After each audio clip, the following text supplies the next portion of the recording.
Les agradezco a todos por su interés y puntualidad para acompañarnos en este ciclo de conferencias sobre conservación de patrimonio vitral.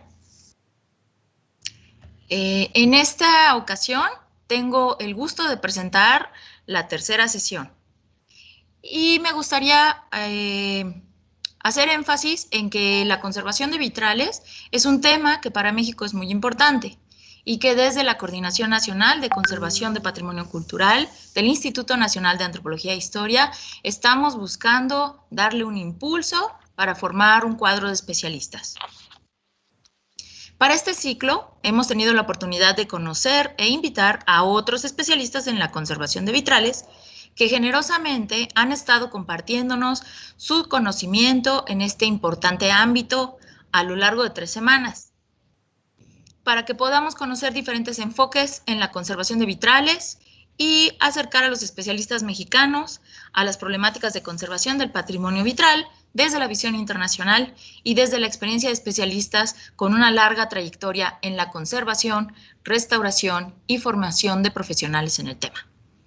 El día de hoy tengo el gran placer de presentar a Andrea Araoz, quien nos honra con su participación desde Francia ahora mismo. Pero en realidad, desde Chile, también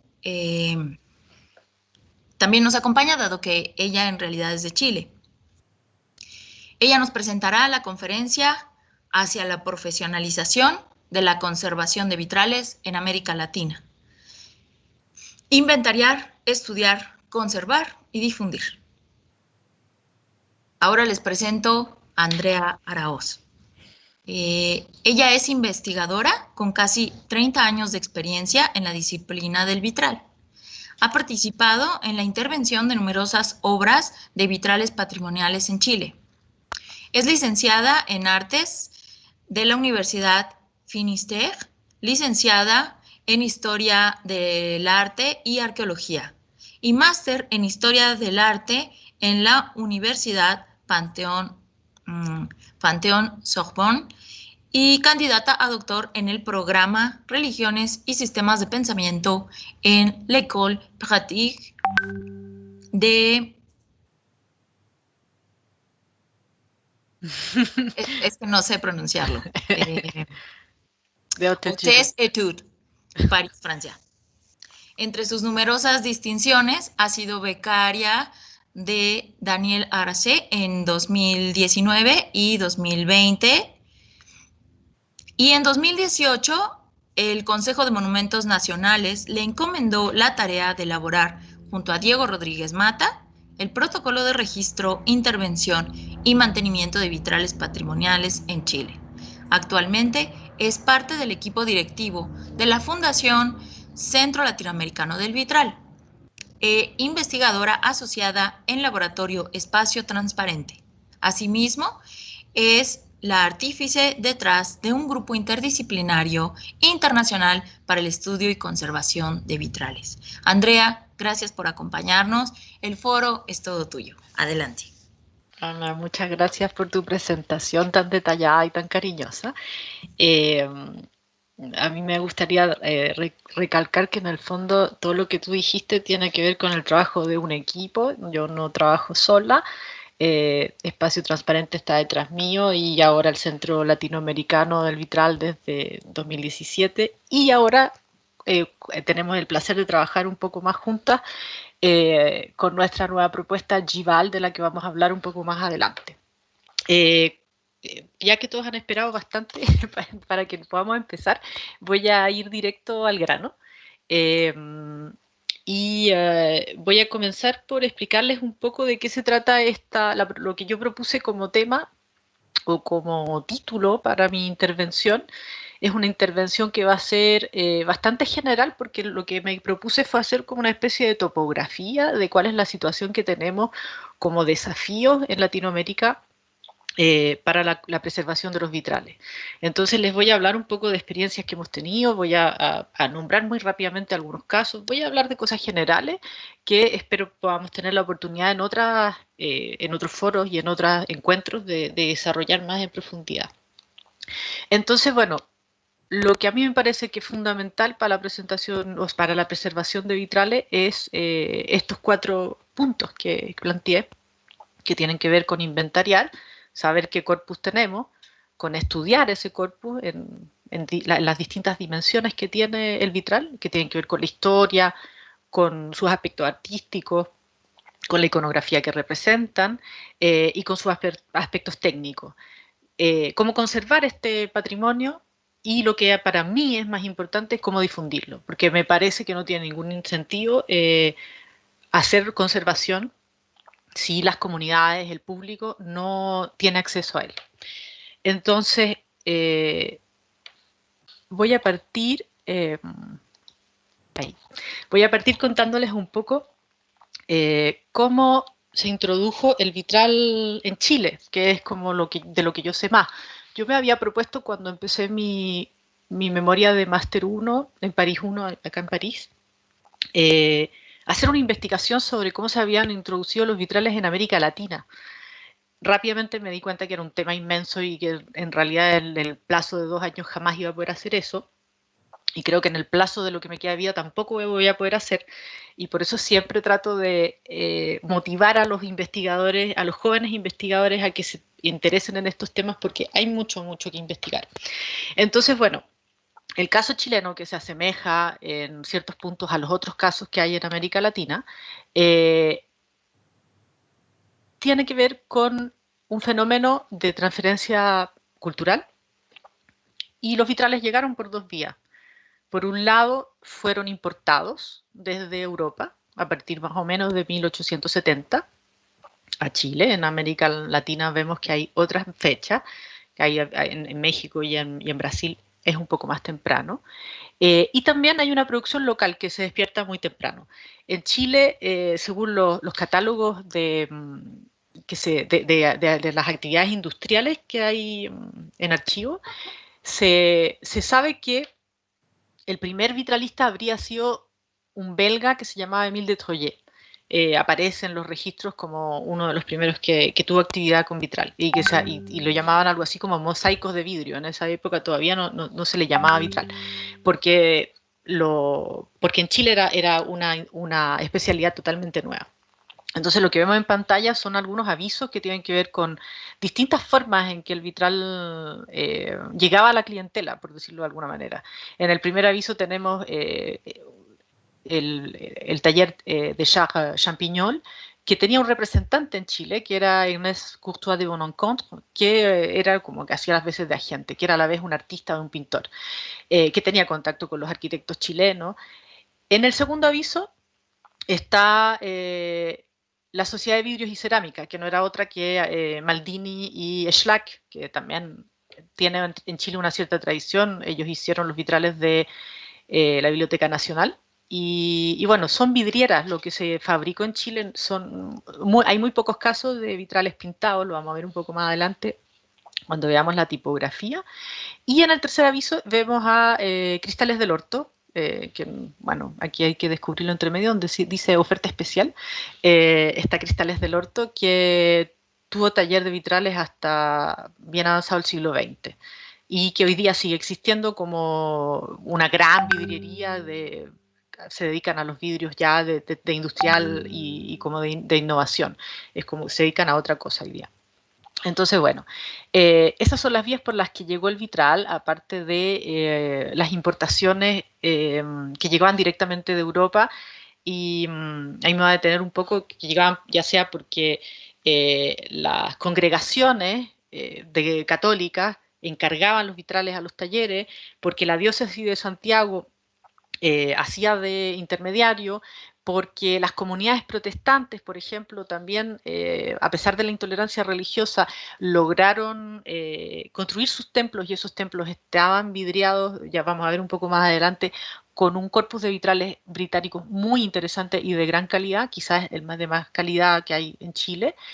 Y bueno, este artículo que ven en pantalla es un artículo de 1908 en una revista de arte y decoración de Francia, que habla un poco de la transferencia de conocimientos que se produjo o la transferencia cultural. En este artículo que pueden encontrar en línea en el sitio de Gallica, Ahí en pantalla aparece la referencia del año y la revista. Si ustedes ponen el vitral de América del Sur va a aparecer.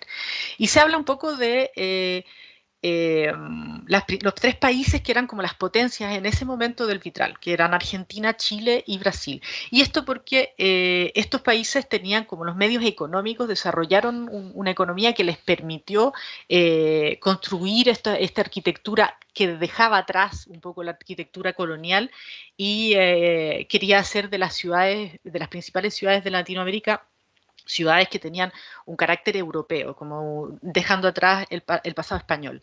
Entonces, en este artículo se habla de los arquitectos y de los artistas que tuvieron intercambio tanto europeos como latinoamericanos.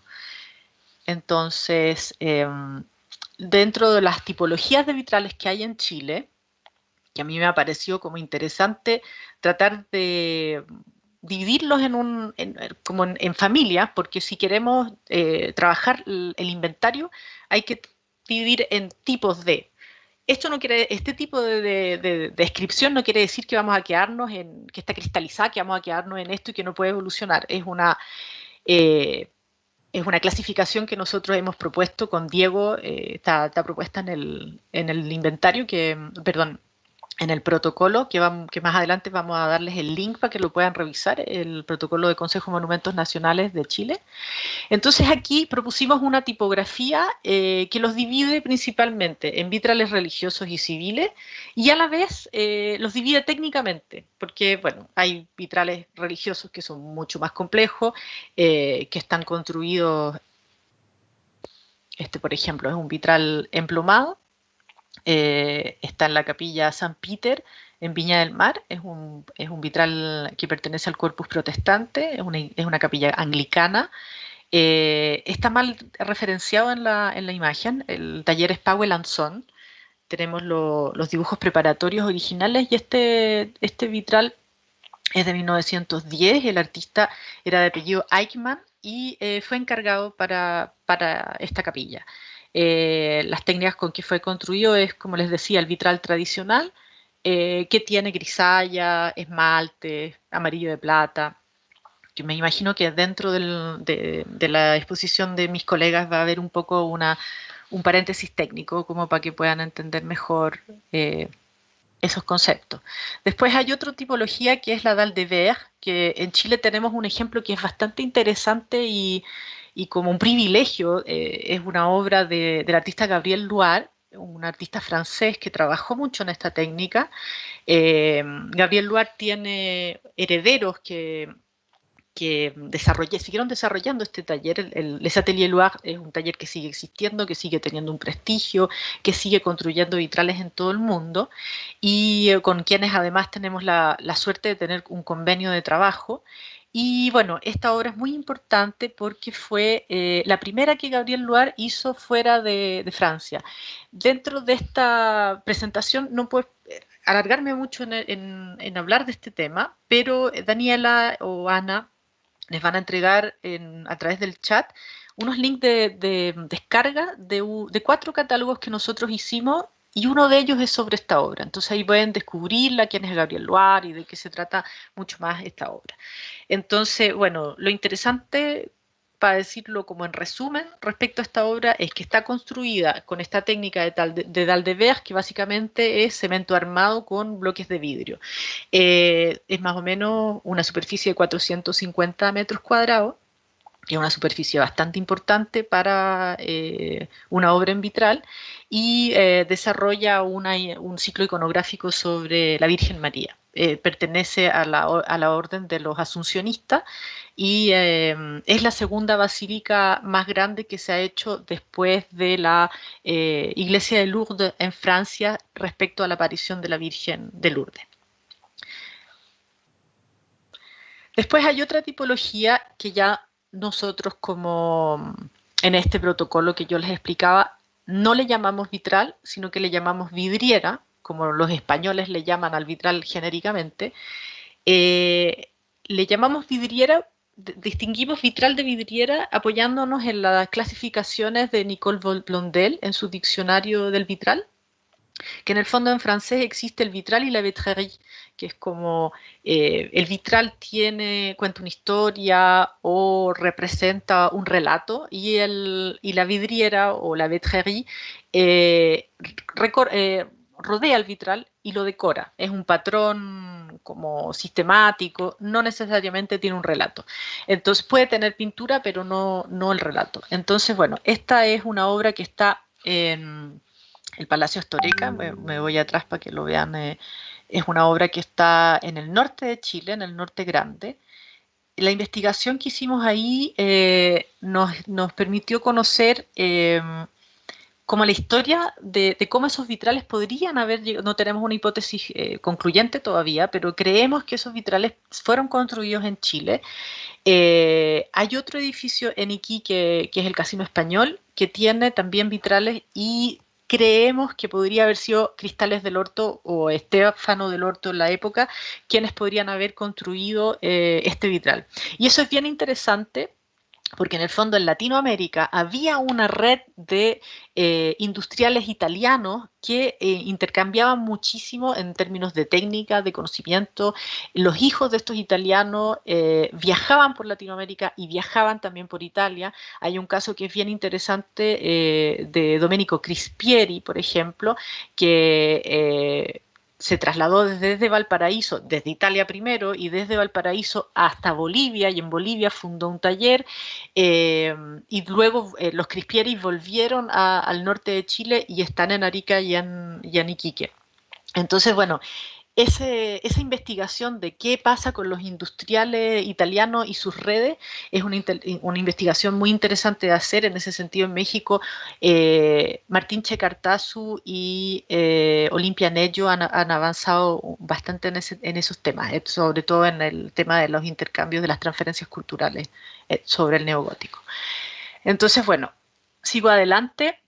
Sobre la tipología, tenemos la tipología de la vidriera, como les decía, la vidriera fabricada en Chile, que se hace con las mismas técnicas del vitral emplumado, pero que, como les decía, uno tiene relato y el otro no.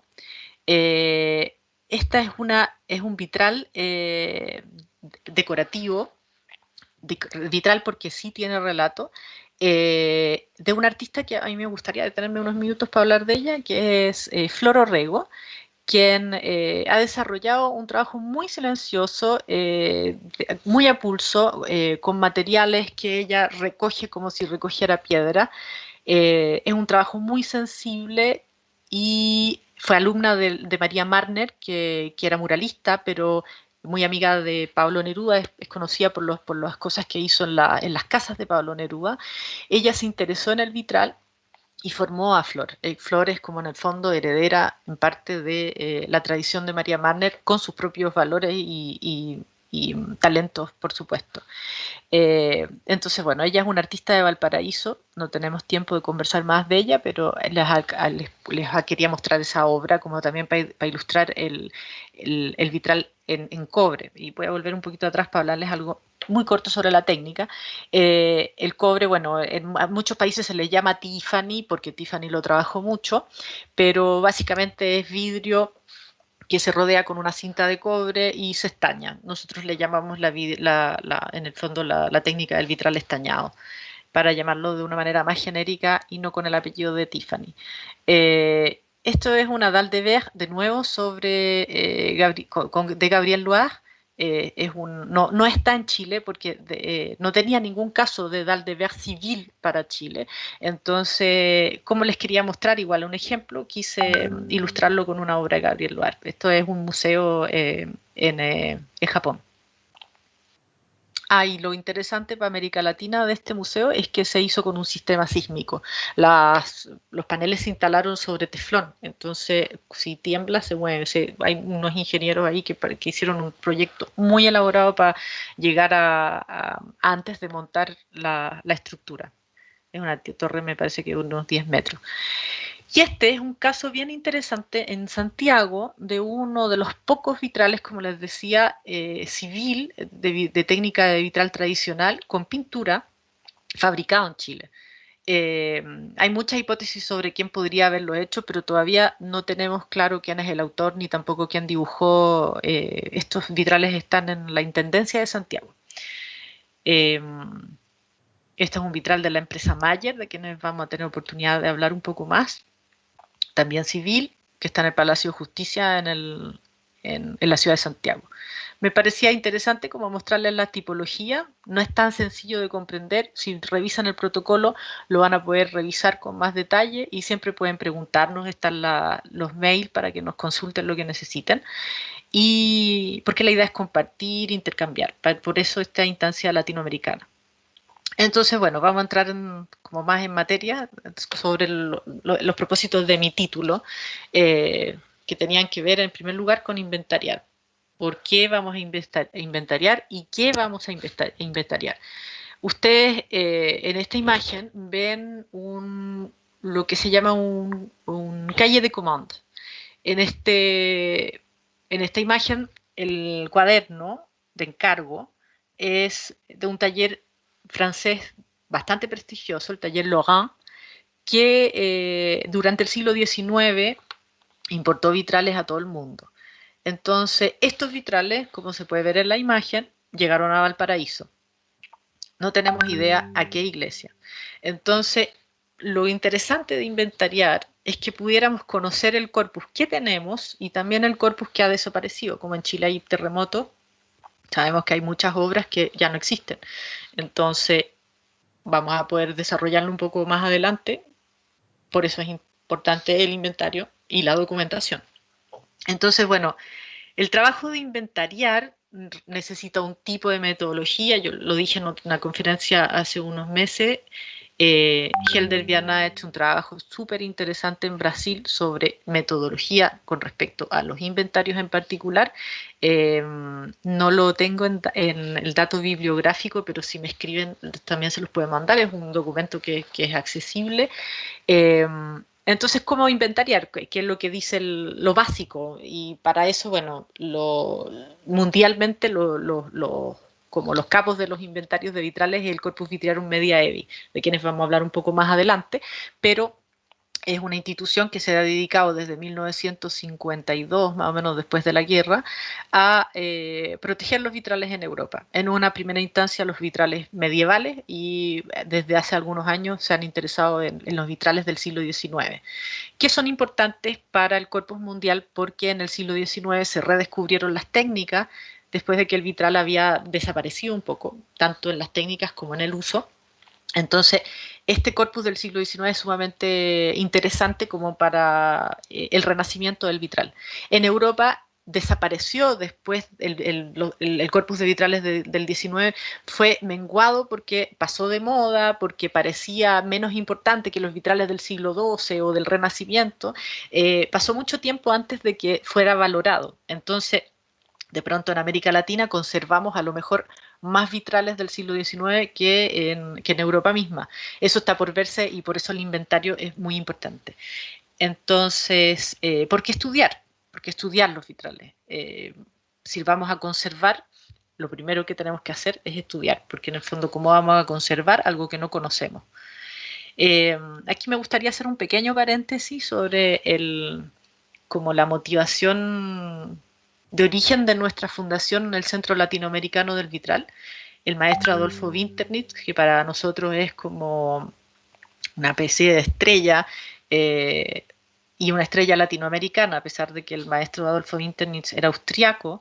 Él se instaló a vivir en Lima y desarrolló una obra de vitral en los años 60 muy importante. Es una obra que tiene que ver con el Concilio Vaticano II, con todo lo que pasó con la renovación litúrgica, y su obra es muy desconocida considerando el valor que esta obra tiene. Entonces, desde hace algunos años nos hemos dedicado a hacer vínculo con su familia, con Elena y con Clara Winternitz, para conocer mejor la obra del maestro. Y en Chile hay dos obras importantes de él, el Templo Votivo de Maipú, que tiene alrededor de 1000 metros cuadrados de vitral en Daldeberg. Él trabajaba en Daldeberg. Es interesante decir que Winternitz no construía vitrales, él era el artista que los dibujaba y había un taller suizo, el taller Chiara, que era el taller que los construía.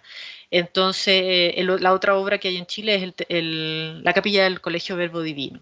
Ambas obras muy interesantes. Entonces, bueno, lo que nosotros hemos hecho es ir a Lima y recorrer las iglesias con Elena, conversar con Clara, que Clara fue además la encargada de escribir sus memorias cuando Winternitz estaba en sus últimos días.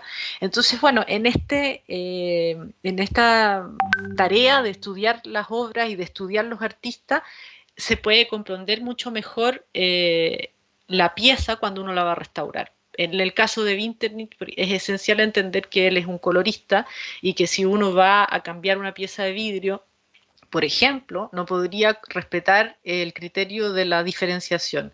Porque si yo, por ejemplo, por color decido diferenciar el ladrillo de vidrio, voy a destruir la gama cromática que Winternitz ideó. Si diferencio por el color del cemento, puedo producir un problema técnico. Entonces, la diferenciación en el caso de Winternitz tendría que hacerse de otra forma, con marcas, habría que estudiarlo. Y a eso voy con que el trabajo de estudio es muy relevante como para no meter la pata, básicamente.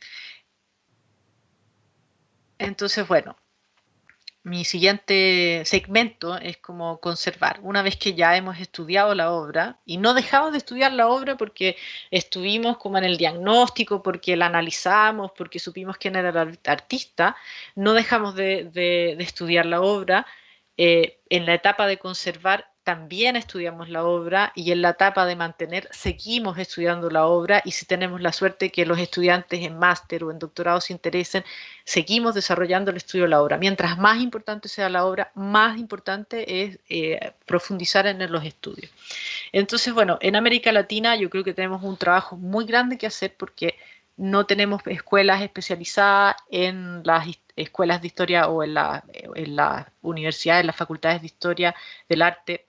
No necesariamente es un tema que se ha tomado en serio o que no ha despertado suficiente interés, entonces en ese sentido hay que hacer un camino que estamos empezando.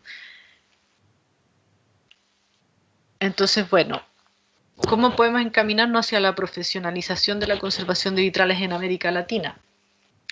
Para poder conservar, yo pienso que es importante mejorar nuestros protocolos. Uno de los problemas más graves que había, un problema que vivieron en Europa también, no es una cosa que sea exclusiva de América Latina, es que durante mucho tiempo no hubo técnicos especializados que trabajaran con protocolos adecuados para intervenir las piezas. Entonces lo que pasaba era que los artesanos que fabricaban vitrales reparaban los vitrales que estaban en mal estado. Y estos artesanos, que son gente que tienen un valor enorme porque son las personas que han hecho que el oficio del vitral siga vivo en América Latina y también en el mundo, no necesariamente tenían los conocimientos de conservador. Entonces, en ese sentido, ese vacío hay que llenarlo. En Chile, en particular, después del terremoto del 2010, tuvimos la oportunidad de replantearnos la manera en que íbamos a trabajar la protección del patrimonio. Entonces, gracias a eso, nos empezamos a decir, bueno, hay que hacer un estudio previo, hay que hacer un plan director que va a decir cómo vamos a restaurar la obra a lo largo de toda su vida, con el material que se necesita, ir respetando criterios que por primera vez se escuchaban, como la mínima intervención o como la legibilidad de la obra o qué sé yo, ¿qué otro criterio? El criterio del caso a caso, que para mí es como el criterio madre. Cada obra es distinta a la otra, como que lo que les hablaba recién de Winternitz, que Winternitz no podría trabajarse el criterio de la diferenciación a través del color, por ejemplo. Entonces, el caso a caso es un criterio que es ultra importante. La compatibilidad material, no usar un material cualquiera el que uno tenía en el taller, sino que el que realmente se necesita, que sea compatible, no innovar en las técnicas. Por ejemplo, hay gente que se ha formado en Estados Unidos y que de repente cuando sellan los vitrales le ponen yeso, y eso es el error más grave que uno puede cometer, sobre todo en un país sísmico, porque lo que uno necesita es que el panel de vitral tenga la mayor flexibilidad posible. Entonces, esta mezcla que uno pone cuando sella el vitral, la mezcla de masilla y aceite de linaza, mientras más tiempo se demore en secar, mejor. Entonces no se puede poner un acelerante y bueno, esos son cosas que digo como para darles algunos ejemplos. Para algunos me parece que debe ser un poco abstracto lo que les estoy diciendo, para otros saben de lo que les estoy hablando. Entonces, bueno, lo que a mí me parece importante es que se debe llegar a generar protocolos y manuales básicos que sean más o menos generales. Primero, para que el que tiene que tomar las decisiones sepa de qué está hablando. Vemos muchos casos de licitaciones en que vemos especificaciones técnicas donde dice para enderezar el vitral use vapor caliente. Y es como, no se puede. Entonces, uno ve que en el fondo el pobre funcionario que tenía que hacer esas especificaciones técnicas no supo de dónde sacarlas y las copió de alguna parte y no entendía lo que estaba haciendo. Entonces, bueno, ahí tenemos que avanzar en capacitar a la gente desde lo más, desde el área escolar hasta la gente que tiene que tomar las decisiones. Y bueno, por supuesto, los técnicos. Aquí a mí me pareció como importante hacer un paréntesis sobre la empresa Mayer, que les nombraba antes y les prometí que les iba a hablar un poco más, solo para decir que esta empresa trabajó más o menos desde 1880 en América Latina de manera masiva. Es posible que sea el importador que tiene más obra. También vuelvo atrás con respecto al inventario, mientras no hagamos un inventario nacional y un inventario regional del continente, no vamos a tener claro quién es el taller que trabajó más o cuáles son las más. A medida que tengamos un inventario vamos a poder hacer clasificaciones o comparaciones, estudios. Entonces, bueno, Mayer, como pueden ver en esto, no sé si alcanzan a leer o si lamentablemente no se puede agrandar, yo creo, esta imagen.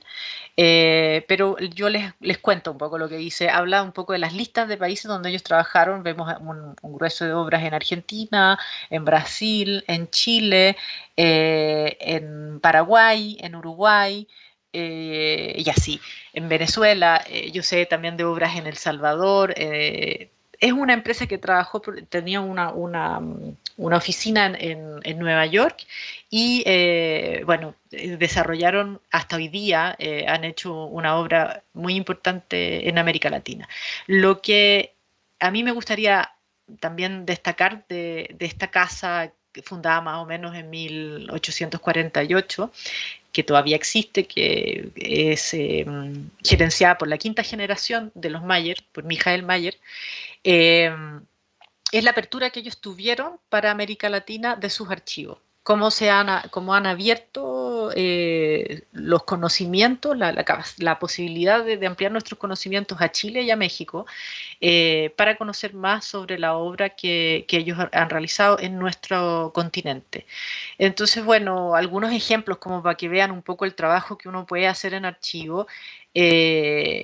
A la derecha pueden ver un vitral de la Basílica del Salvador en Santiago, que representa al arzobispo del tiempo, a Mariano Casanova, encontrándose con El Salvador, que es el gran vitral de la fachada de la basílica. A la izquierda tenemos esta ascensión en que vemos la plaza de San Pedro en la zona inferior, y es un dibujo preparativo de los archivos que uno encuentra en Mayer. Este dibujo preparatorio es el dibujo del vitral que se encuentra en la parte superior de la tumba del arzobispo Valdivieso, en la Catedral de Santiago. Es el único vitral que pertenece a Mayer dentro de la Catedral de Santiago, porque todos los otros vitrales de la catedral pertenecen al socio de Mayer, Settler. Entonces, otro tipo de cosas que uno puede encontrar en el archivo y que tienen que ver con este segmento que es conservar, es cómo era el vitral original, este vitral que representaba a San José. Está en la iglesia San Lázaro en Santiago. Nuestro colega chileno, cuando restauró la pieza, no sé si se ve el cursor cuando lo muevo, pero bueno, si ustedes se fijan en el rostro del vitral, se van a dar cuenta que, bueno, el colega sin documentación trató de hacer una restitución con poco éxito, porque, bueno, finalmente él nunca tuvo acceso a esta imagen ni tampoco a lo mejor tenía las capacidades técnicas que Mayer todavía posee, de reconstituir este vitral de San José con los archivos originales. Entonces, en ese sentido, los estudios para poder conservar también tienen que ser transnacionales. No sirve con que yo trabaje solamente con el archivo que hay en el arzobispado de Santiago. Necesito ir a Alemania, necesito ir a Francia, necesito tener una red internacional que me apoye, si no estoy frito. Acá hay otro, es un detalle del vitral de la justicia que les mostré cuando les hablé de las tipologías, que este niño que es primo de este otro niño, están en la misma imagen, y bueno, el restaurador chileno en la época, de haber sido en los años 80, no supo cómo resolver el problema y no tenía los medios técnicos, repito. Entonces, bueno, para no insistir sobre el tema, bueno, que me imagino les queda bastante claro, para cerrar la idea de conservar, les invito a que revisen el protocolo. El protocolo, bueno, está dividido en bastantes partes en que hablamos de los estudios preliminares, porque es bueno hacer un estudio preliminar antes de empezar a trabajar, entender cuánto nos vamos a demorar, cuánto va a costar el trabajo, estudiar la obra en sus 4 dimensiones, las 4 dimensiones que nosotros hemos propuesto, que son la histórica, la iconográfica, la estilística y la técnica. Entonces, comprender la obra en una primera instancia, retirar un panel testigo para comprender cuáles son las dificultades de montaje, mirarlo de cerca, no contentarnos con mirarlo desde el suelo con binoculares, sino que conocer la obra, palparla. Y en los estudios que vienen después, cuando vamos a intervenir la obra, seguir profundizando, y ahí hay un caso que viene... Para mí fue una especie de cachetada a mi ego, en la obra de San Paul en Valparaíso, la iglesia anglicana de Valparaíso. Cuando nosotros hicimos el estudio preliminar, hay una alteración que uno llama el plomo de corte, que quiere decir que cuando una pieza se quebró, un restaurador fue y le puso un corte o un perfil de plomo para parcharlo, en el fondo. Y entonces... una cosa que se hace cuando uno restaura es retirar este plomo de corte, y es como la manera de reparar esta alteración. Entonces, cuando nosotros vimos estos vitrales del Gothic Revival, todos de talleres súper importantes de Inglaterra, y nosotros interpretamos, y yo en particular, porque yo fui de esa idea, que había muchos plomos de corte en los vitrales. De eso podríamos hablar en otra conferencia porque es un tema muy apasionante. Y estudiando la obra y entrevistando a Sarah Brown y a Dan Bills y al mismo Fernando Cortés Pizano, nuestro colega y amigo y compañero de Gival, que me introdujeron en qué es el corpus británico, comprendí que en el fondo el vitral del siglo XIX en Inglaterra imita el vitral medieval, entonces está lleno de cortes a propósito. Entonces todos esos plomos de corte que yo interpreté en el estudio preliminar como que había que remover eran parte de la obra y eran súper importantes. Afortunadamente, antes de la intervención seguimos estudiando, entonces cuando intervinimos sabíamos que no había que hacer nada de eso. Entonces, bueno, insisto sobre todos los pasos, no saltarse ningún paso, y en el protocolo están detallados, indicados, y bueno, por supuesto siempre abierto a todas las preguntas. Entonces, bueno, aquí no me voy a detener mucho más porque en el fondo ya les he hablado de todos estos temas, de la importancia del estudio, de documentar, más en un país sísmico, en que uno está de pronto en la mitad de una obra y esta obra se detiene porque hay un terremoto, y parte de la obra se pierde. Si uno no tiene documentación, la obra se va a perder para siempre. Entonces, si uno tiene la documentación, de pronto tiene la posibilidad de hacer una restitución. Las restituciones, bueno, hay que decidir si vale la pena o no. Ahora estamos en pleno debate sobre eso porque, bueno, como ustedes saben, la ciudad de Santiago está viviendo un proceso social muy intenso, y en ese proceso hay obras que han sido destruidas. Entonces nos preguntamos si esas obras va a haber que reconstruirlas o si en realidad a lo mejor vamos a hacer otra cosa. Entonces, bueno, voy a pasar a mi última etapa de de este encuentro, que tiene que ver con difundir, que es lo que yo le decía, que a mí me parece que es como de las cosas más importantes y de los propósitos como más sólidos de conservar, de rescatar este patrimonio. ¿Para qué lo rescato si nadie se entera de qué se trata? Entonces, explicarle a la gente cuáles son sus valores. En esta foto vemos al equipo de Espacio Transparente, Diego Rodríguez Mata, que es mi compañero con quien hicimos el protocolo, y Camila Rodríguez, que lideraron este ciclo de sensibilización patrimonial en un liceo en Santiago, el Liceo de Aplicaciones, que es un liceo muy histórico, es el segundo liceo como más importante de Santiago junto al Instituto Nacional, y que son además escolares que se movilizan socialmente mucho. Entonces queríamos explicarles de qué se trataban los vitrales para que entendieran un poco mejor el patrimonio que tienen cerca y que de pronto está entre ellos, lo interpretan como algo que simboliza el poder. Entonces tuvieron talleres, hicieron vitrales y fue una experiencia, la verdad es que hermosa.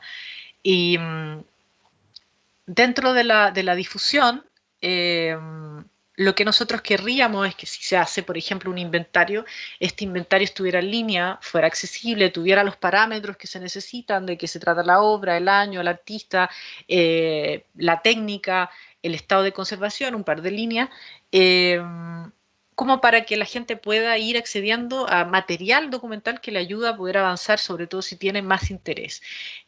Capacitar a las instituciones es algo que también nos importa mucho. Hemos trabajado con el Centro Nacional de Conservación y Restauración en Chile, hemos trabajado con el Consejo de Monumentos Nacionales, hemos trabajado con el Ministerio de Obras Públicas, y esto ya como fundación, porque como empresa no se hacía posible. Entonces como que el Centro Latinoamericano del Vitral se creó un poco para llenar ese vacío, para poder hacer cosas que nos permitieran participar en el debate de la institucionalidad que el vitral necesitaba en Chile para protegerse mejor. Entonces, dentro de las actividades que nosotros hemos hecho para la valorización del vitral, hay, por ejemplo, esta exposición que hicimos con motivo del estudio preliminar de los vitrales de Endal de Ver de Gabriel Loire, que es esta obra que yo les describía antes, que la pueden descubrir en el catálogo. Esta exposición se hizo en la Biblioteca Nacional en Santiago. Pienso que es la primera vez que la biblioteca recibe una exposición de vitrales, es la segunda que nosotros hacíamos, y quisimos desplegar un poco. Había un video hecho por Carlos Molina que mostraba la basílica. Podría uno hacer una visita virtual de la basílica. En la vitrina que ven en la foto inferior a la derecha habían dibujos originales del artista, documentos, cartas del arquitecto y el artista. Había un relato que permitía entender esta obra. En los paneles además está contada la historia de cómo llegaron los asuncionistas a Chile, un poco de la obra del artista, quién era, cuándo nació, cómo se desarrolló, qué pasa con los talleres, les Atelier Loire hoy día. Y en el panel final había contada la historia un poco de los dibujos preparatorios, de ciertos dibujos que no se realizaron y no se llegaron a hacer vitrales con esos dibujos, porque en los debates entre el artista y el arquitecto acordaron finalmente hacer otra cosa. Eso lo pueden todos descubrir en el catálogo. Entonces, bueno, aquí vemos a los asistentes. En la foto superior a la izquierda ven a los asuncionistas.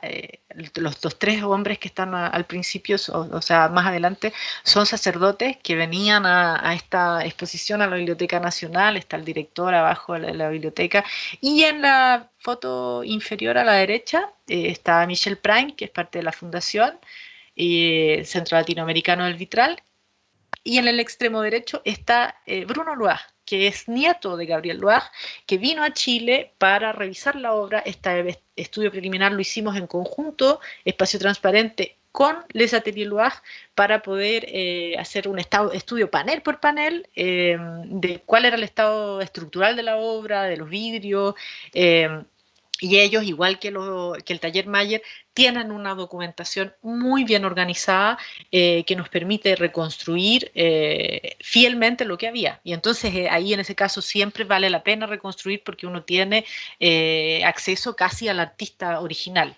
a pesar de que es otra generación. Esta es otra exposición que hicimos en el caso de San Paul, la iglesia que les decía que donde maté mi ego. Y bueno, aquí mostramos un poco aspectos técnicos, las herramientas, cómo se construye un vitral.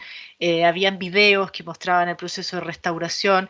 Entonces, para la gente es muy interesante porque en el fondo, ¿qué sabían de los vitrales? ¿Qué eran los vidrios de colores que habían en las iglesias? Cuando hay un relato que cuenta la historia de cómo esos vitrales llegaron en San Paul, además, hay que decirlo, hay un vitral de William Morris, dibujado por su amigo Burne Jones, que es el único ejemplo de William Morris que hay en América Latina, según sabemos hasta ahora.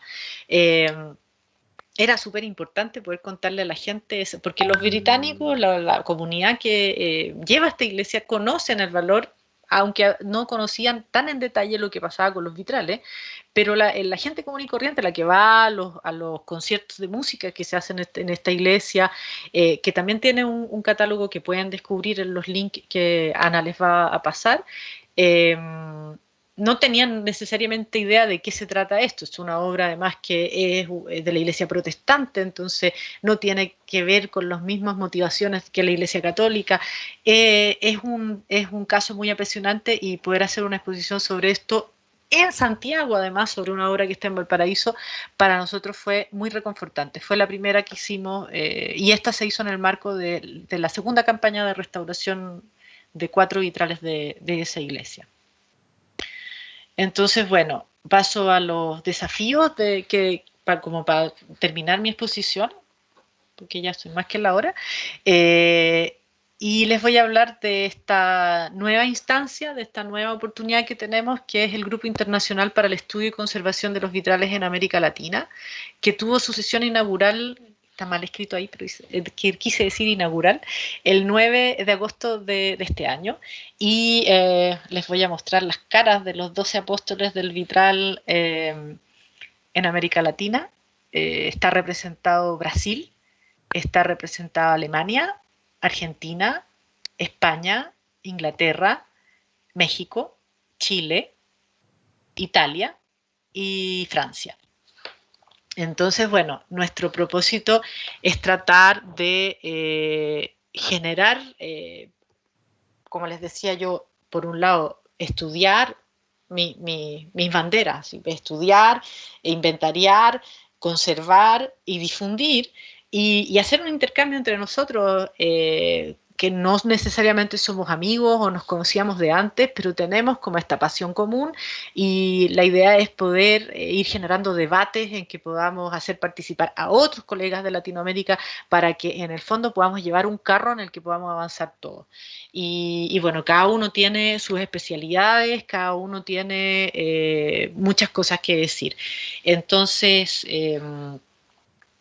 lo que pretendemos nosotros ahora es abordar los principales temas.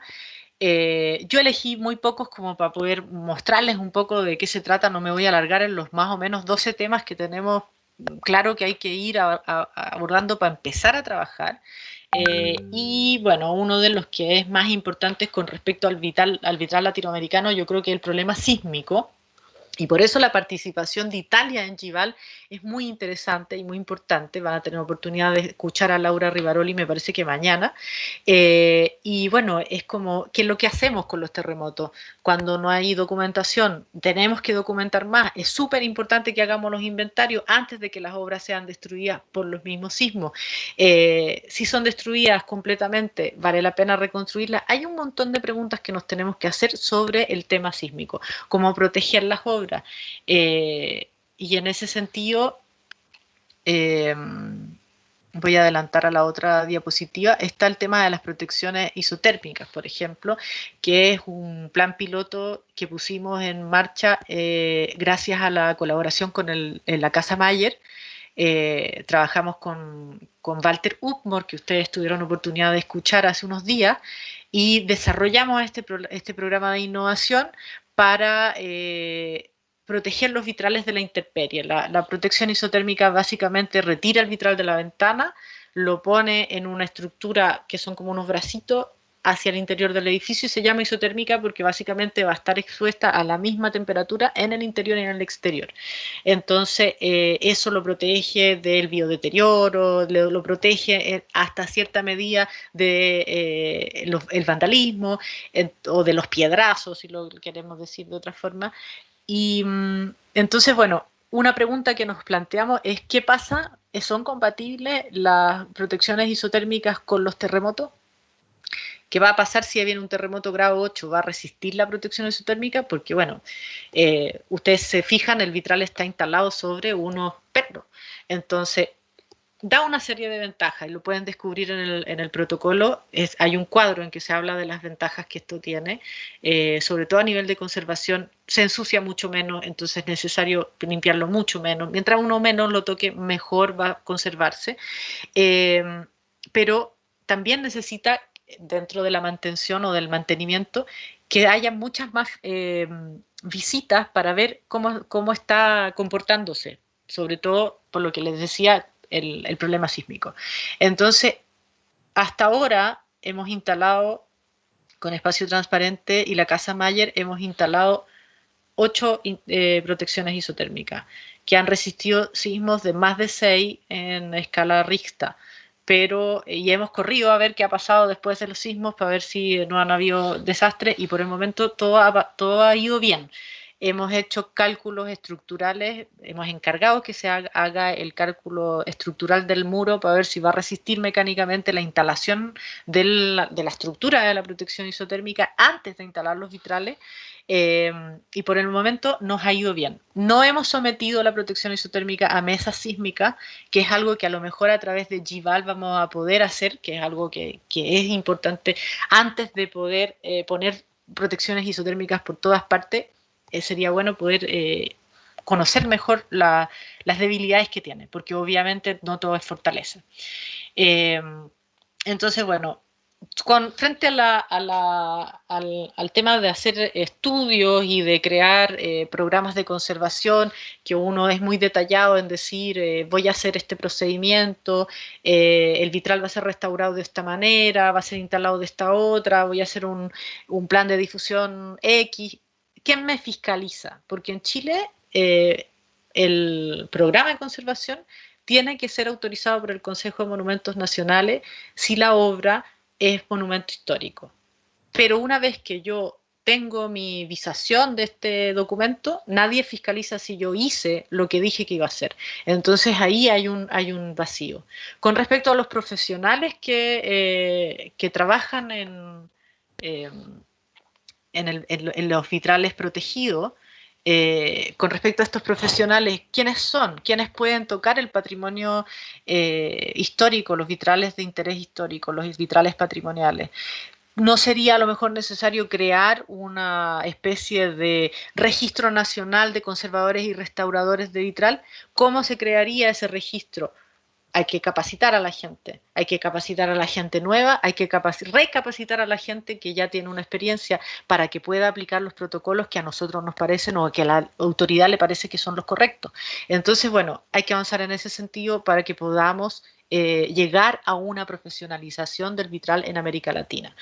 Y me gustaría terminar con esta última idea, que es el Corpus Vitralium Mediaevi, que les nombraba un poco al principio de la exposición, que es esta institución que se dedica a proteger los vitrales en Europa y en algunos países asociados que no son europeos, entre ellos Estados Unidos y Canadá. Nosotros creemos con el grupo de GVAL que América Latina debe crear una comisión especial del Corpus Vitralium, una comisión especializada sobre nuestros problemas que pueda tener acceso al grupo del Corpus Vitralium en los coloquios, en las publicaciones y además a la red de especialistas, porque en el fondo, como lo explicaba durante la exposición, sin la ayuda de los colegas europeos es imposible avanzar, porque uno tiene intuiciones de lo que hay que hacer, uno puede leer artículos, uno puede estar muy informado, pero por ejemplo ahora con Espacio Transparente y con el Centro Latinoamericano estamos enfrentados a rescatar los vitrales de la iglesia San Francisco de Borja en Santiago que se incendiaron.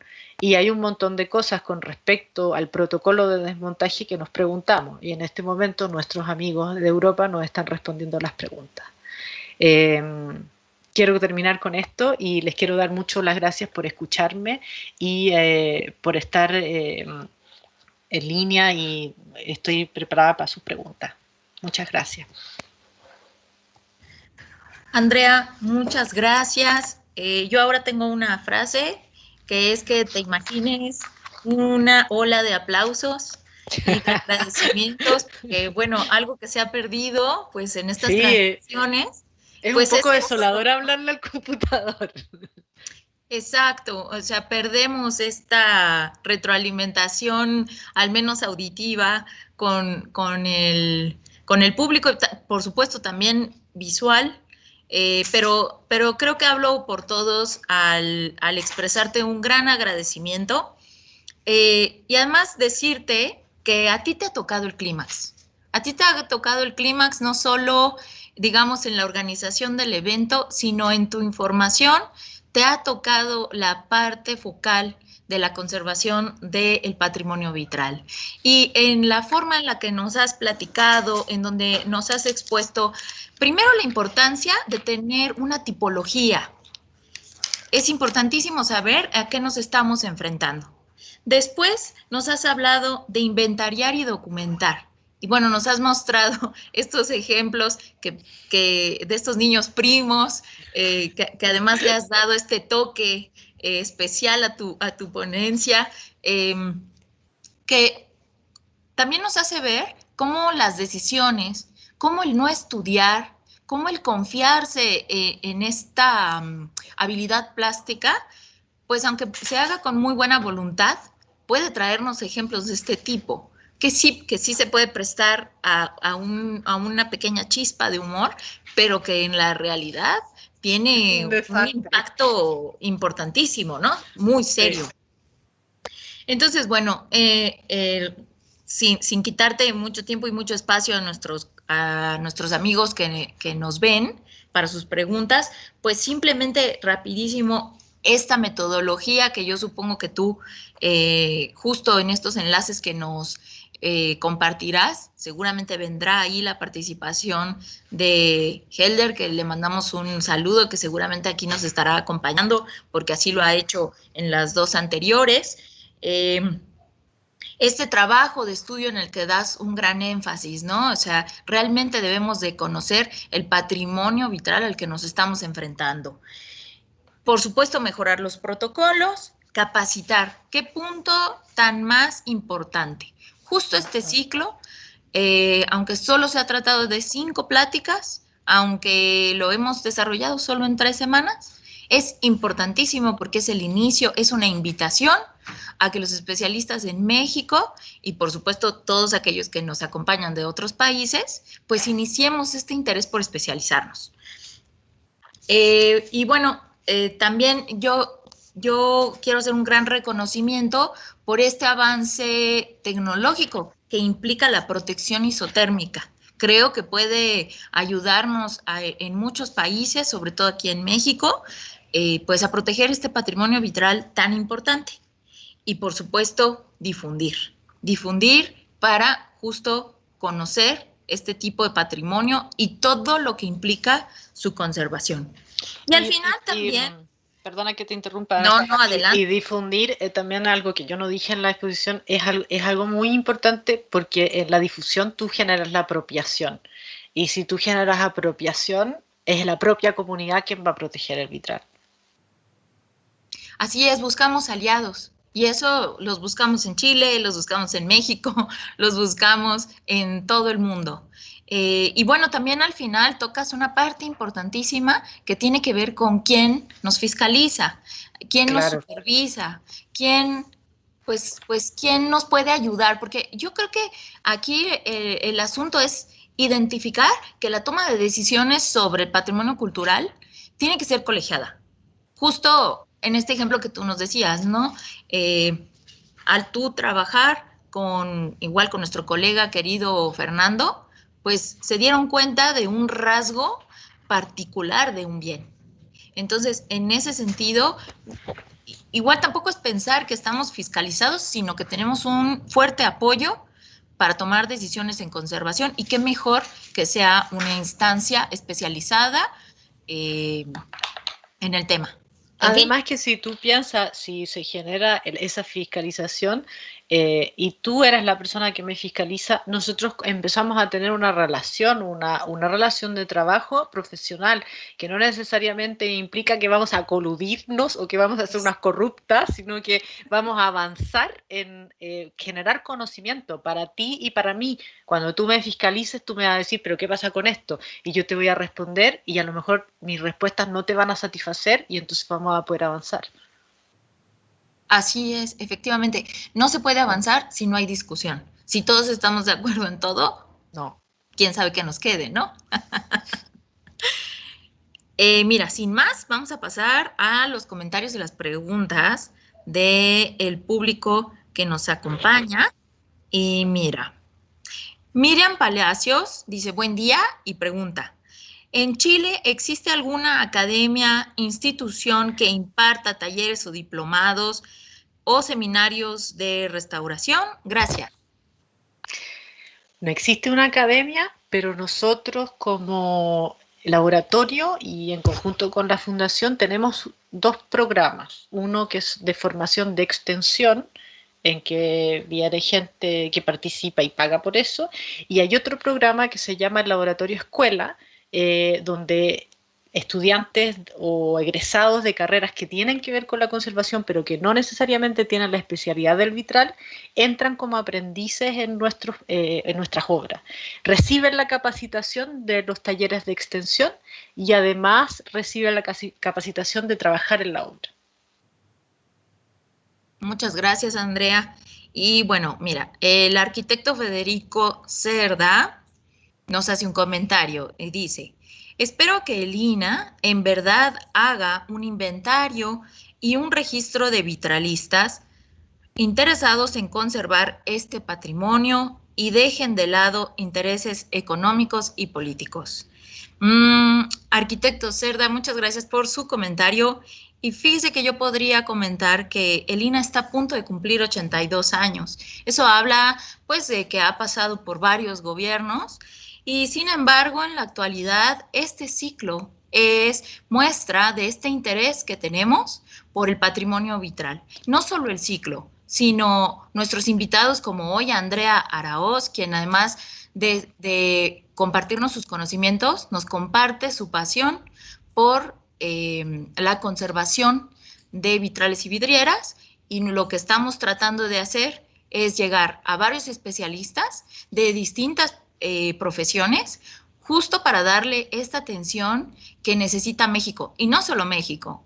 Andrea nos ha platicado en su ponencia que toda América Latina necesita un gran inventario, necesita un gran estudio de este tipo de patrimonio. Entonces, en ese sentido, yo le garantizo que estamos haciendo un gran esfuerzo. De hecho, hemos tenido hasta ahora más de 100 personas que seguramente pertenecen a las ramas de arquitectura, restauración y cualquier otra afín interesada en conservar el patrimonio vital. Nuestro amigo Helder Viana nos dice, muy importante la creación de un grupo para estudiar los vitrales de América Latina. Estamos todos conectados. Muchas gracias. Los 12 apóstoles. Sí. Nuestra colega Yolanda Santaella, a quien además le mando un cariñoso saludo, nos dice, considero que los vitrales pueden ser libros abiertos, una manera de divulgar el conocimiento de la religión. Gracias. Pues esto tiene que ver con lo que tú nos decías, ¿no? Esta tipología tiene que ver con que si hay un relato o no. Sí, pero también, además de hablarnos de la religión, los vitrales nos hablan de la industria, nos hablan del arte, nos hablan de los inmigrantes, nos hablan de muchas cosas. Son, sí, un libro y también abierto, pero no solo para hablar de religión. Tienes toda la razón. Hemos visto cómo se abordan diferentes temas en el vitral dependiendo de la época. Mari Carmen Aguilar, ¿cómo manejan el tema de los recursos económicos para la restauración y conservación del patrimonio histórico en Chile?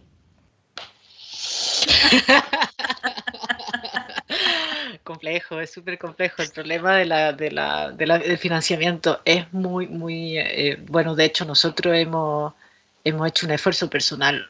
O sea, yo creo que nuestros amigos y nuestras familias han sufrido ese esfuerzo personal porque hemos dejado todo de lado por sacar este proyecto adelante, trabajando remuneradamente, sin remuneración y poder hacerla que hay una de nuestras compañeras que está haciendo una tesis en este momento sobre el tema y ella habla en su tesis de que los fondos con los que se trabaja son muy importantes porque hay dos vías, la licitación que va a privilegiar los criterios económicos y es buena la pregunta porque yo quería hablar de esto pero se me olvidó. Y entonces, cuando se privilegian los criterios económicos, la calidad del profesional, quién es el profesional, no es tan importante. Por otro lado, a veces uno participa en una licitación y es una especialidad de una constructora. Entonces, la constructora nos pide el presupuesto, el programa, el estudio, y después con ese programa, después de haber ganado, contrata a otro perico que vale más barato. Entonces, nadie, de nuevo la fiscalización, nadie se entera si la cuestión se hizo bien o mal. Entonces, las licitaciones es un problema.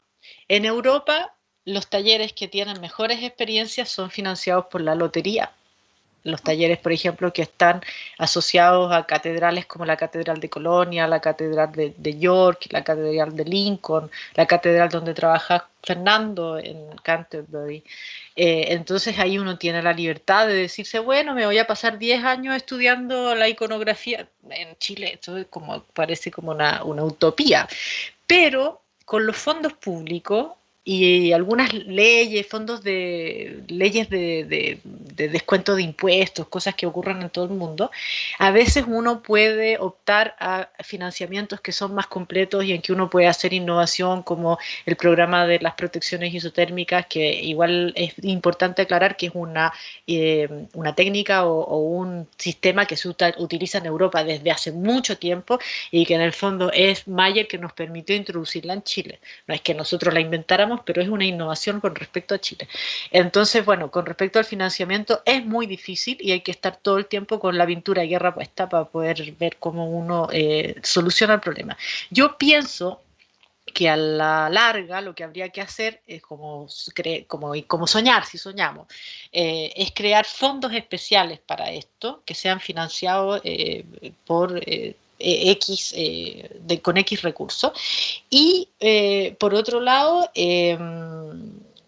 fuera de los fondos, ay, se me olvidó la otra parte. No, es que eran dos cosas como específicas. Ah, sí, ya, a ver, retoma la idea. La otra posibilidad es los seguros. Seguros que sean como una vez que la obra está terminada, pero que al seguro no haya que mentirle y decirle, mire, lo que pasa es que estos son unos vidrios. No, al seguro decirle, esto de esos vitrales, restaurarlos vale tanta plata, necesito que me los aseguren tanto. Entonces, si yo tengo un problema, yo tengo un recurso. Eso. Exacto, fíjate que ahí tenemos perfiles similares como país.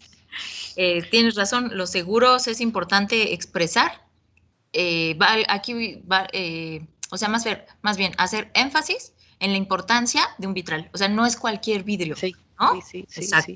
Y bueno, y para defender al seguro, yo sé que el seguro, el histórico, el valor histórico del vitral no es reponible, entonces no es asegurable, pero sí se puede darle un valor a la obra como obra de arte, como pieza de arte decorativa, y ese valor asegurarlo. Exactamente. Para tener una alternativa si el vitral es destruido. Así es. Continuamos, Andrea. Gonzalo Fructuoso, a quien también le mando saludos. afectuosos, dice, muchas felicidades a la ponente. Es todo un placer escucharla. Y bueno, me queda claro la importancia del inventario. Una pregunta, ¿qué plan o metodología tienen para la conservación preventiva? Y si se vincula a proyectos de planes de riesgo de los bienes vitrales. Esto es en relación a los eventos naturales y de orden antropogénico. Es buena la pregunta. Bueno, yo creo que en el segundo caso, sobre todo en vistas de que los movimientos sociales ya son mundiales y son una necesidad que es, no sé, flagrante, yo creo que tenemos que tener otra mirada de cómo vamos a proteger las obras, sobre todo si esas obras vehiculan una simbología que toca la sensibilidad de los manifestantes. La Iglesia Católica, el poder político. Entonces, ahí yo creo que hay que trabajar en una sensibilización, y en ese sentido era nuestro programa de la sensibilización en los liceos. Desde muy temprano, como una sensibilización muy temprana con respecto a que la obra de arte es perenne, es más perenne que el gobierno de turno, o es más importante que la institución iglesia, porque esos vitrales vehiculan una historia que es común de todos nosotros. Entonces, si yo destruyo ese vitral, destruyo una parte de mi propia memoria.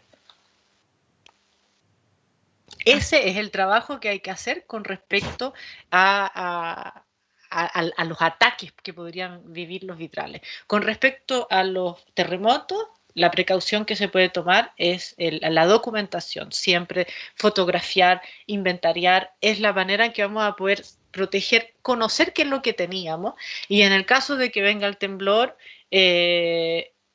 correr a tratar de salvar lo que queda, pero claro, ojalá teniendo el respaldo de la documentación, ojalá tener una mejor mantención de los vitrales, que sean mejor mantenidos, porque mientras más frágiles están, peor les va a agarrar el golpe del sismo. Entonces esas cosas son importantes. Muchas gracias, Andrea. Seguimos. Carlota Ruiz, ¿de qué manera nos podemos poner en contacto con los interesados en estos temas de Lina para hacer un intercambio de experiencias y conocimientos? Y concuerda con el arquitecto Cerda. Carlota, mira, tenemos el correo info.conservacion@ina.gov.mx. También lo vamos a subir al chat. Ahorita les doy un par de detalles respecto al chat. Y a cnconservacion@ina.gov.mx. Por favor, escríbanos. Aquellos que están interesados, será un placer atenderlos y colaborar. Andrea, nos dice Carla del Valle, muy interesante. Tengo dos preguntas.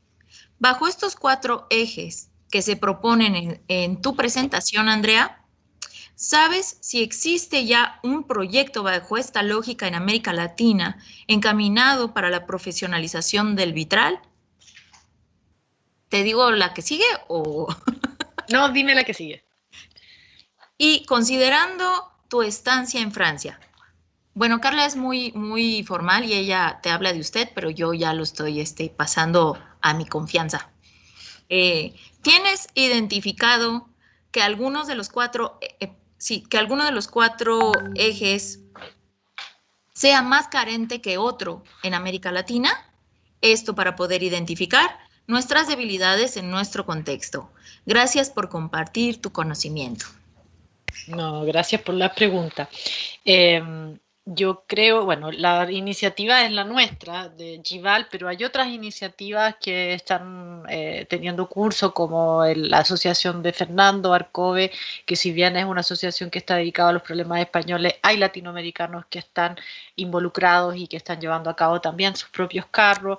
En Argentina están pasando cosas, en todas partes están pasando cosas. Y en estos tiempos, además, en que estamos encerrados en nuestras casas, hemos tenido tiempo de organizarnos desde lejos y tenemos estas oportunidades que antes no nos imaginábamos tan posible y tenemos encuentros internacionales que al final no costaba nada hacer y siempre tuvimos esta tecnología. Entonces sí hay cosas que se están haciendo, no solamente Gival. Y con respecto a las urgencias de estos 4 ejes, yo pienso que quizás lo más urgente es el inventario. Es posible que lo más urgente sea el inventario, pero yo creo que en los cuatro puntos hay carencias importantes y los 4 puntos son igualmente necesarios. Muchas gracias, Andrea. Coincido completamente con lo que nos dices. Y ahora va los saludos. Siempre son muy lindos los saludos. Gracias. Walter Upmor nos dice buenos días a todos desde Alemania. Walter, qué gusto que nos acompañes. Un beso para ti. También te dice, hola Andrea, qué bueno que ya estás en casa en París. Helder Viana nos dice, buenas tardes desde Río de Janeiro. Muy feliz por ver a Andrea. Igualmente, Helder. Yolanda Santaella, nuevamente le mando un abrazo y nos dice un saludo desde la Ciudad de México. Yolanda Santaella, Andrea, es una colega que trabaja aquí en la Coordinación Nacional de Conservación, que tiene muchos años de experiencia y siempre participa con comentarios y preguntas interesantes en nuestros eventos. Tendremos oportunidad de conocerla cuando me inviten a México. Claro que te vamos a invitar y claro que las vamos a presentar. Noemí Barradas, buenas tardes a todos y te manda saludos, Andrea. Te dice Andrea, buenas tardes. Buenas tardes. Víctor Manuel Collantes Vázquez, buenos días, saludos desde la Universidad Autónoma Metropolitana de Azcapotzalco en la Ciudad de México. Sí, saludos, Víctor. Saludos. Mari Carmen Aguilar, saludos desde Puebla, Andrea. Qué lindo. El arquitecto Federico Cerda nos dice, buen día. Ay, se me movió esto, discúlpenme. Buen día, saludos y felicitaciones a Andrea. Muchas gracias. Y bueno, Yolanda Santaella nos dice, muy importante cómo conservar los vitrales en zona sísmica y su organización y tu organización como conservadores de estos bienes culturales. Muchas gracias. Walter Upmor dice, buenísima presentación, Andrea, felicitaciones. Wilhelm Flores nos dice, gracias, Andrea, un fuerte abrazo fraterno desde el Cusco, Perú. Mucho saludo a Perú. Mari Carmen Aguilar te dice, excelente presentación, un placer verte y escucharte. Ya que he oído hablar mucho de ti, de tu conocimiento, experiencia y la pasión por el arte y los vitrales. Abrazo a la distancia. Un abrazo. Saides Ortibrán Cárdenas dice, muchas gracias por la ponencia, fue muy enriquecedora. Esa es la idea. Gracias, Saide. Miriam Palacios, gracias. ¿Y un extranjero puede tener acceso o cómo busco estas instituciones? Ah, bueno, se refiere a las instituciones en Chile. Por email, o sea, perdón, en internet están todos los datos. Yo le entregué a Daniela los links de descarga de los catálogos, no sé si los pueden poner para que la gente los pueda tener a mano y pueda descargar, porque eso es interesante, y también nos pueden escribir si necesitan cualquier cosa. Claro que sí, de hecho voy a aprovechar y te voy a pedir, Andrea, por favor, si nos puedes dar tu correo electrónico y algún contacto que te guste usar de redes sociales. Me pueden encontrar en Facebook, tenemos Facebook de Espacio Transparente y de Club, ahí pueden encontrarme siempre, y si no, el mail de Espacio Transparente, que es mi nombre, Andrea, con mi apellido Araos, pero la misma A de Andrea al final para Araos, más @espaciotransparente.cl. Muchas gracias, Andrea. Y Isabel Ritter, que además nos acompaña y nos apoya en el staff. Saludos, Isa. ¿Cómo podemos vincular a especialistas mexicanos que quieran aprender sobre vitrales en Chile? ¿Tienen programas de intercambio? No por el momento, pero es algo que dentro de los ejes que hemos trabajado en Gival, lo que hemos conversado sobre las capacitaciones está en nuestro horizonte. Así es. Montserrat Torres Sánchez nos dice, como conservadores en México, ¿a quién o a qué área dentro de la CNCPC podemos recurrir en caso de que nos interese continuar con nuestra especialización en torno a la conservación de vitrales y participar en los procesos de planteamientos de protocolos de registro, inventario e investigación, así como la difusión de la importancia de este patrimonio? Pues, si me permites, Andrea. Por supuesto. Yo ahí les diría que, bueno, yo les ofrezco mi correo electrónico. Yo soy subdirectora de conservación de patrimonio histórico in situ. Tenemos todo que ver con vitrales. Entonces, mi correo electrónico es ana-miramontes@ina.gov.mx, pero también se puede dirigir a los correos que hace rato les mencionaba, pero en un momento más les repito, también a la Dirección de Conservación e Investigación, que está dirigida por Salvador Guillén, y a la Dirección de Educación para la Conservación, que está a cargo de Talía Velasco. En un momento les paso los correos y, como les decía, este ciclo de conferencias es una gran invitación, es el inicio para una serie de esfuerzos, porque como bien decía Andrea, podemos tener más pláticas y sobre todo podemos colaborar para generar cursos de capacitación. Yo les agradezco a Carmen Maldonado y me dice, gracias Ana Berta, muy profesional y tienes un carisma increíble. Gracias, Carmen, un abrazo muy fuerte. Y te dice a ti, Carmen Maldonado, Andrea, muy clara e interesante, así como provechosa exposición. Gracias. Gracias. Y Gonzalo Fructoso también nos dice muchas felicidades desde Teotihuacán, nada menos que desde Teotihuacán te manda. Qué emoción. Pues nuevamente yo te pido que imagines una serie, una gran ola de aplausos. Hasta ahora ya hemos concluido con la sesión de preguntas y quizás yo aprovecho un poco para decirles a todos que tenemos pues una serie de redes sociales donde nos pueden contactar. Es decir, tenemos la página web que es conservación.ina.gov.mx, donde pueden ver este póster de este ciclo de conferencias, pero además pueden ver toda la calendarización de conferencias que ofrecemos y eventos que tenemos, pero también hay publicaciones que se pueden consultar de manera digital, también hay información sobre los proyectos que están activos. Por YouTube, por favor inscríbanse al canal, que es Conservación INA Conferencias, y también inscríbanse, por favor, a la fanpage de Facebook, que es facebook.com/Conservación INA. Pongan su campanita para que constantemente reciban las notificaciones de este tipo de eventos. Y yo, pues, nuevamente le agradezco su generosidad y su gran actitud profesional a Andrea. Muchas gracias por esta ponencia, por esta conferencia que nos has dado. Y bueno, pues decirles que continuamos mañana. Mañana Andrea nos estará acompañando. Yo estaré mandando saludos a Laura. Exactamente. Mañana tenemos a Laura Rivaroli. ¿Lo dije bien, Andrea? Yo creo que sí. Creo que sí. Rivaroli.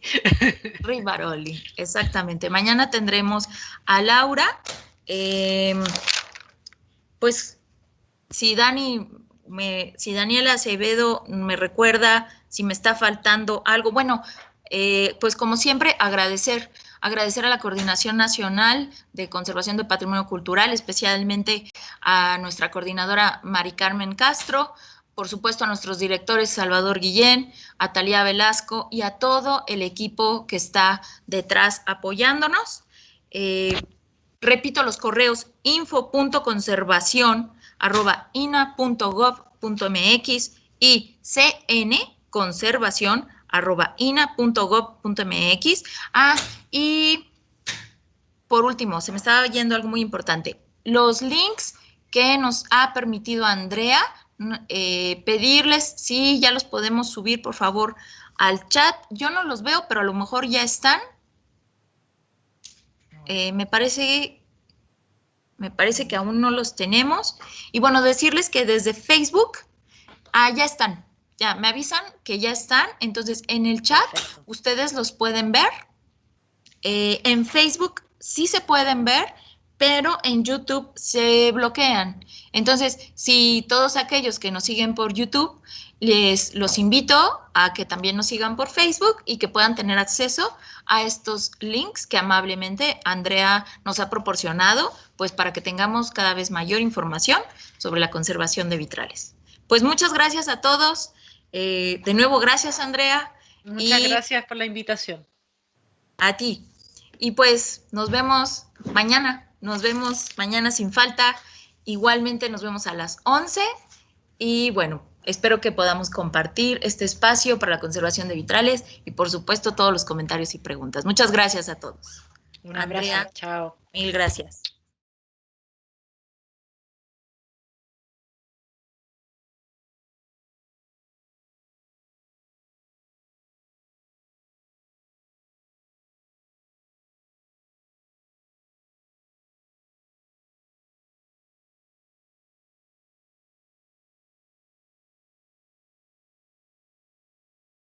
Instituto Nacional de Antropología e Historia. Secretaría de Cultura.